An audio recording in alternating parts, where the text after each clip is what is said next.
Thanks, guys. Really great to be here. I do have to give a quick shout out before I get started. I'm actually currently on my honeymoon, so I have to give a quick shout out to my wife, Josie. Put your hand up, because she allowed us to be here and hopefully give you guys some real good value. So get right into it. 10 commandments to e-commerce page optimizations.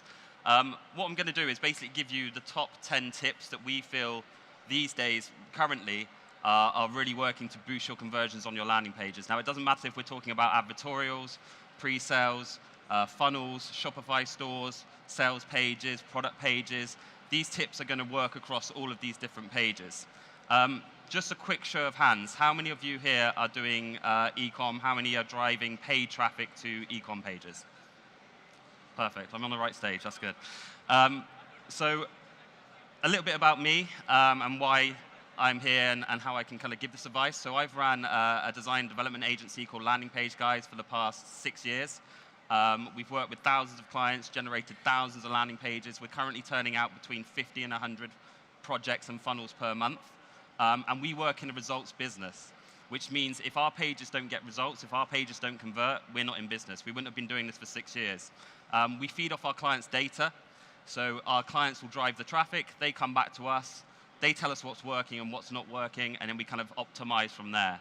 So this is all factual stuff. There's 10 slides in here, and a little bit about the slides as well. On each slide, I know this is quite a small screen, but on each slide at the bottom, there'll be a clear box with an actionable step.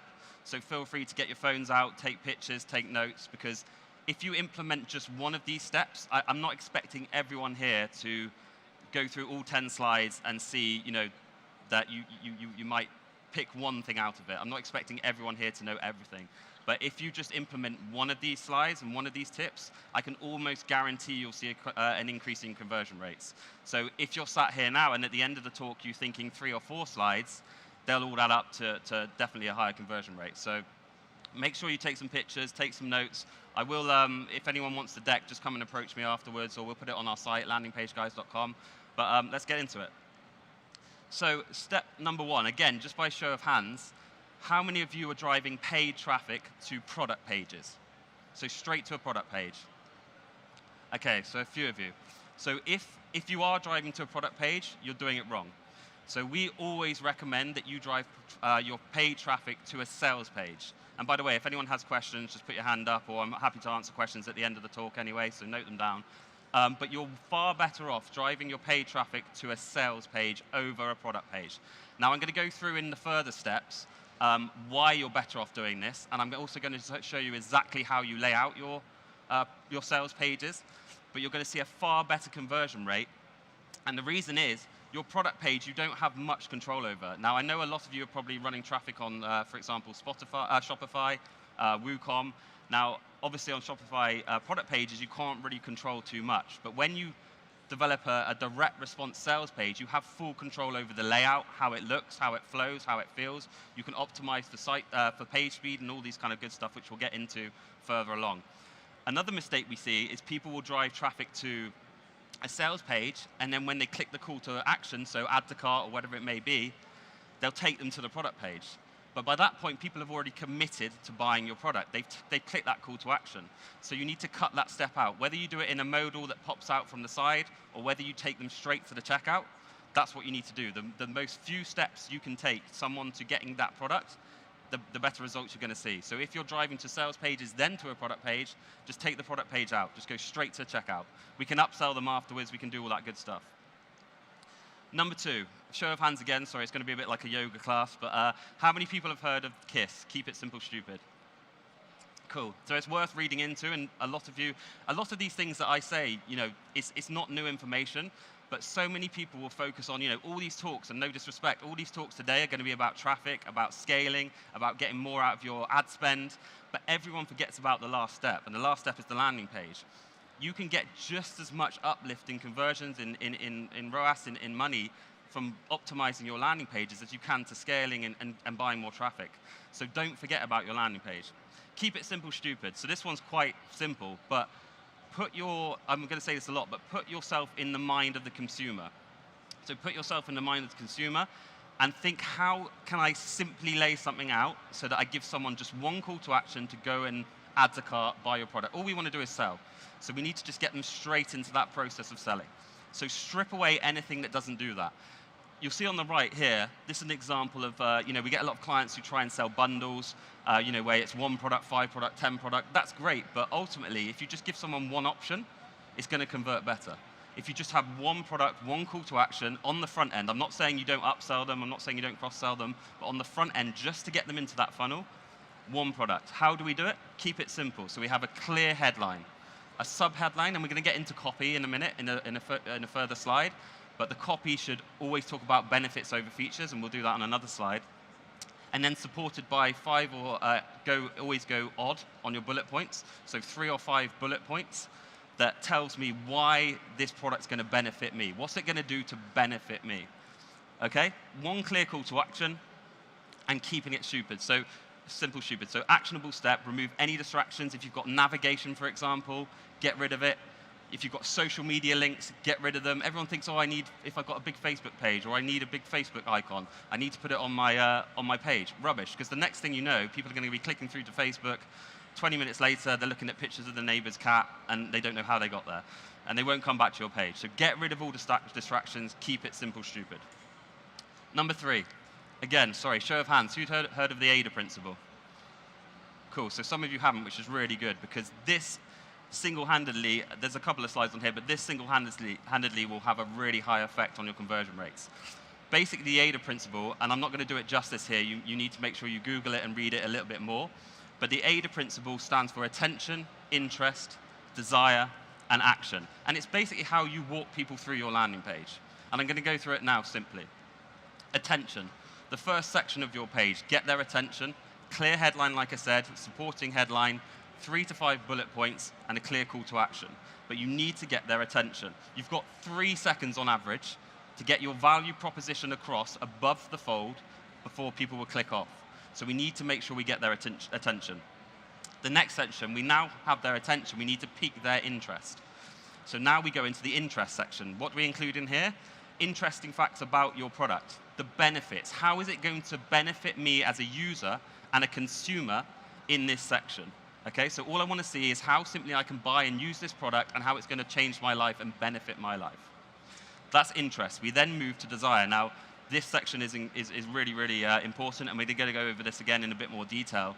But desire is crucial. So this is where we have our testimonials, our case studies, our use cases, examples of people using the product. Okay, desire is crucial. And then last but not least, action. What is the clearest call to action I can give someone to then buy my product? If they've scrolled that far, they're interested anyway. We should obviously have a call to action above the fold, but at the bottom, what is the clearest possible way for people to add my product to cart or check out and buy my product? And that's why we always recommend just one clear call to action. Do your bundles on your upsells, do your bundles on your checkout, but on your first landing page, one button, one product to check out. So we touched on social proof. But number 4 is leveraging trust and social proof. Now, if any of you are doing e-com and you have sales pages or you have a product page and you don't have a testimonial above the fold, you're losing money. Okay? I guarantee you, if you just add a very simple one testimonial above the fold, and often what we'll do now is do 5 stars as well, you're going to see an uplift in conversions. It's all about how can I get the trust and social proof of my product across to people. So there's various ways we can do this. Trust seals, so security tokens and seals. Now, another little tip is by our buy buttons, we always now input the credit card merchant processes, so Amex, Visa, MasterCard, whatever you guys use or take on your checkouts, you should be putting those icons next to your buy buttons. Because it's all about trust. People associate with these brands. They think, oh, these are a trustable company. They're going to take these kind of credit cards, I can use it. So always put those icons by your buy buttons. Honestly, you'll see an uplift in conversions. And next one is testimonials, as I said. It's crucial that you have a testimonial above the fold. Even if you just put one testimonial above the fold and 5 green stars, you'll see an uplift in conversions. So we need to make sure we leverage that social proof and trust. And back to this one, make sure we have a desire section. If you don't have a section that has case studies, use studies, when it comes to testimonials as well, and social proof, you want to make it as organic as possible. People think they need to spend thousands, they need to get a professional photographer, take videos, pictures. It couldn't be further away from the truth. We see far better results with people just taking selfies, normal people like you and I who are going to visit your page and buy your product. That's what people relate to. That's what they want to see. So someone on a video, on the selfie, I don't care if you pay your best mates 20 quid to do it. Get a nice video, testimony of your product, and do it that way. Number 5, this is a really cool one, and it's very, very easy to implement. Emojis on buttons work. Okay, this is a new thing that we've started doing probably the last 6 months. Not many people do this. I hope you don't do it, and I don't mean that in a horrible way, but if you start to implement emojis on buttons, you're going to see an uplift in conversions. These ones here, again, I see a lot of you taking pictures, which is great. Take a picture, because these are the ones that we've proven to work quite well. If any of you are doing trials, Rush My Trial with a clock works really well. The best performing one we found is the add to cart with the pointing finger. Sounds stupid, this is the generation we live in, but adding an emoji to your button works very, very well. Benefits over features. So we said we're going to talk about copy a little bit. Now, you as a product owner, or I don't care if you're drop shipping, if you own the product yourself, you will always want to talk about the features. It doesn't matter if it's a pen, if it's a camera, whatever it is. You always want to talk about, oh, this is the best pen ever. It's got this clicking. It's got a lid that goes up. It's got a rubber on the other side. Feature, feature, feature. You couldn't be further away from the truth. You want to switch your copy and your mindset to get in again, to get yourself in that head of the consumer, and you want to start talking about benefits. So how does this product benefit your users? Okay? We need to start talking about how this is going to change your life, how it's going to benefit you, instead of the features. So this slide is really powerful. This is probably my favorite slide on the whole presentation. On the left-hand side, we've got a company selling a cell phone, and it says, get this amazing 12 megapixel camera.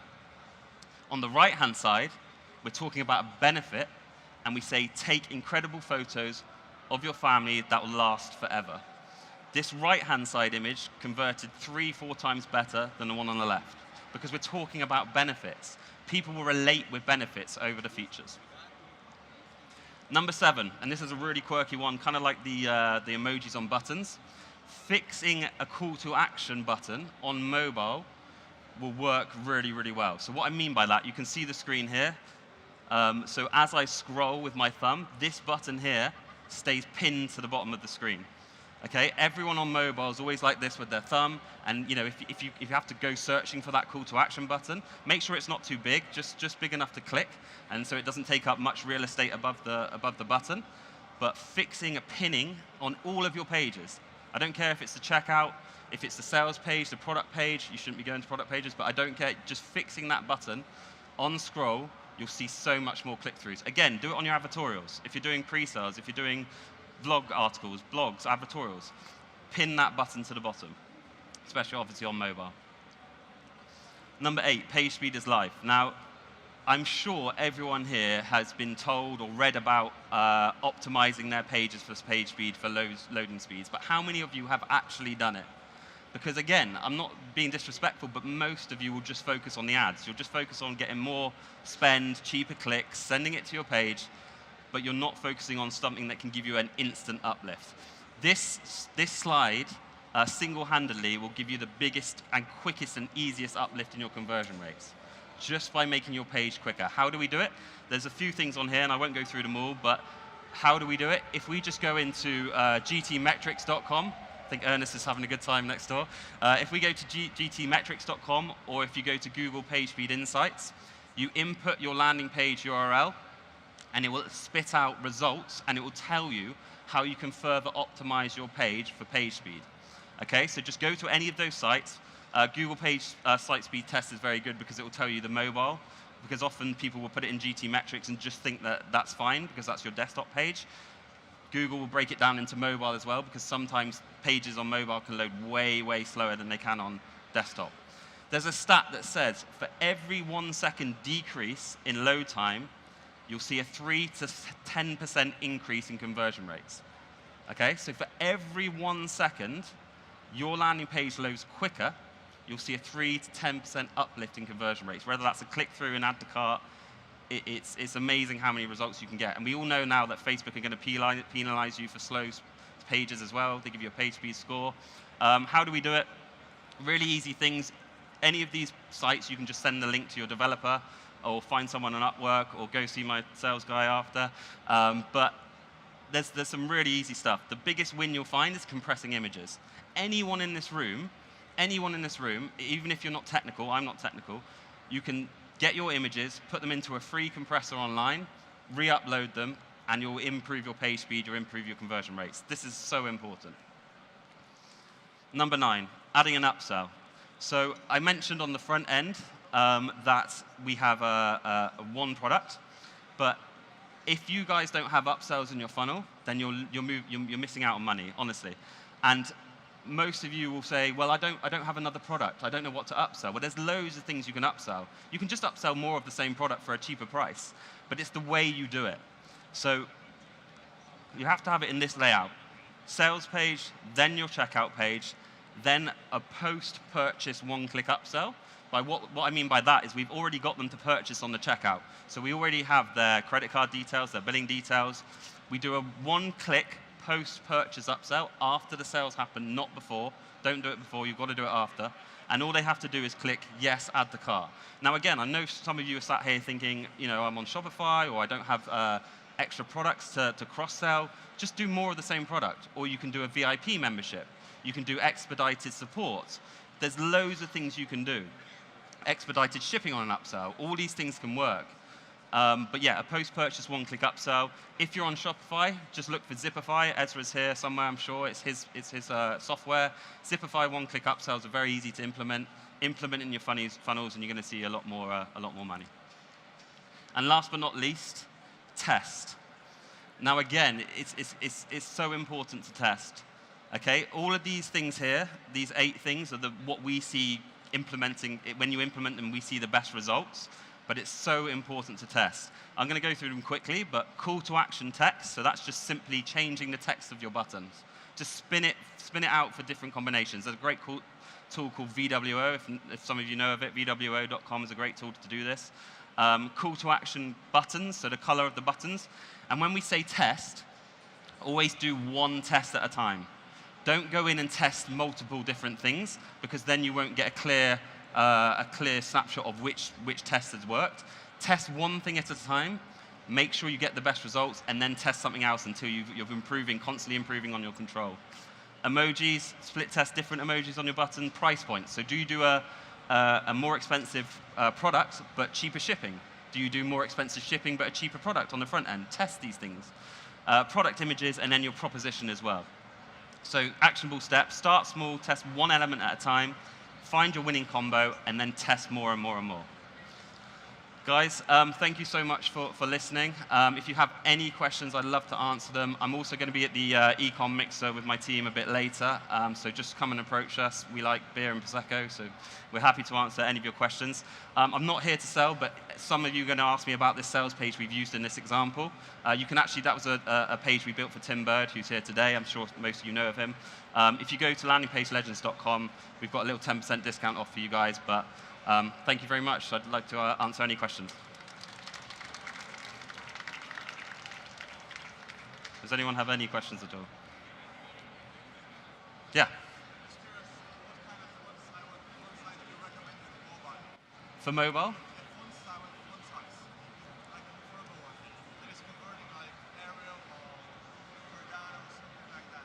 So you're saying, how do you check mobile conversion? Oh, the font. Ah, sorry. Yeah, so I'd always go a little bit bigger on mobile, especially if you're targeting older demographics. That's the same on desktop. So we always, if you're targeting older demographic on desktop, always make the fonts bigger, because it sounds stupid, but they can't read it. But yeah, definitely on mobile. That's Tim. Definitely on mobile. Yeah, make your fonts a little bit bigger than they are on desktop, 100%. But you still want to make sure that all the crucial elements are above the fold, especially your value proposition. You can do a nice title, a subtitle. You might not get in all those bullet points, so maybe condense it to 3. And then the good thing is, when you fix a CTA, you don't necessarily have to have it above the fold, because when they scroll, it's going to be there anyway. Sticky it. The tool. VWO.com. So visual website optimizer. But you can also Google Optimizer. They have a tool as well, which is quite useful. But VWO is very, very good. Have you tried emojis on like audience older than 40? On what, sorry? Have you tried emojis on the buttons on audience older than 40, about 40 years old? Yes. Yeah, we can do it, because we've done it on lead gen as well, and it works. Yeah, it's definitely worth testing. It's so easy to implement an emoji on a button. It's just like a little Unicode. Any developer can do it in probably 5 minutes. It's worth a test, 100%. Any further questions? No? Cool. Like I said, guys, we're going to be at the Ecom Mixer later, so more than happy to answer any questions. My sales guys over there, Greg, put your hand up if you want to have a chat. But thank you so much, and I hope you have a great show.